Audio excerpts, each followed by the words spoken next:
തിരുവനന്തപുരം വെള്ളനാട് കാട്ടുപന്നിയുടെ ആക്രമണത്തിൽ യുവാവിന് ഗുരുതരമായി പരിക്കേറ്റു. വെള്ളനാട് സ്വദേശി വിനോദ് കുമാറിനാണ് പരിക്കേറ്റത്. ബൈക്കിൽ സഞ്ചരിക്കുമ്പോൾ കാട്ടുപന്നി കൂട്ടം ആക്രമിക്കുകയായിരുന്നു. മുഹമ്മദ് ആഷിഖ് വിവരങ്ങൾ നൽകും. ആഷിഖ്, എപ്പോഴായിരുന്നു കാട്ടുപന്നിയുടെ ആക്രമണം? അദ്ദേഹത്തിന് സാരമായ പരിക്കാണോ ഉള്ളത്?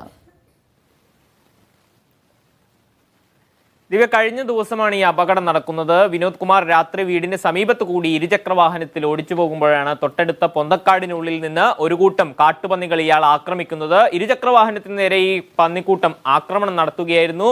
തുടർന്ന് ഇരുചക്ര വാഹനത്തിൽ നിന്ന് താഴെ വീണ വിനോദ് കുമാറിന് സാരമായ പരിക്കുകൾ പറ്റി. വാരിയലിനടക്കം പൊട്ടലുകൾ ഉണ്ടായി എന്നാണ് അറിയാൻ കഴിയുന്നത്. തുടർന്ന് വീട്ടുകാരടക്കം എത്തി ഇയാളെ ആശുപത്രിയിലേക്ക് മാറ്റുകയായിരുന്നു. ആശുപത്രിയിലെ പരിശോധനയിൽ ശരീരത്തിന് ഗുരുതരമായി പരിക്കേറ്റതായി മനസ്സിലാക്കുന്നുണ്ട്.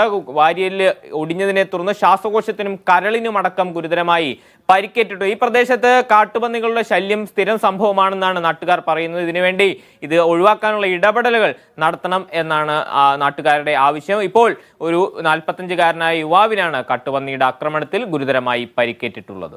ബൈക്കിൽ സഞ്ചരിക്കവെയാണ് കാട്ടുപന്നി കൂട്ടം